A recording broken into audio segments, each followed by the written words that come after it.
চলো আজকে এটা বানানো যাক। তো তার জন্য প্রথমে আমাদের লাগবে কিছু আলু। আমরা এগুলোকে কেটে কিছুক্ষণের জন্য বয়েল করে নিব। আমি চাই না আমি আলু যতক্ষণ ধরেই বয়েল করি কয়েকটা শক্ত থেকেই যায়।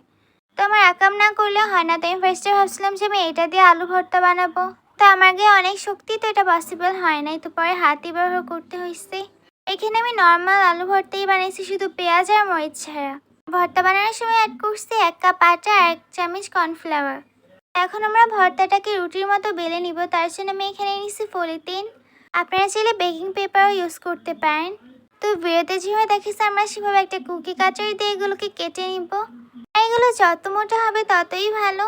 আমি এখানে টোটাল 5 শেপের কুকি কাটার ব্যবহার করছি। সবগুলো বানানো হয়ে গেছে। আমরা মিডিয়াম টেম্পারেচারে সবগুলোকে ফ্রাই করে নিব।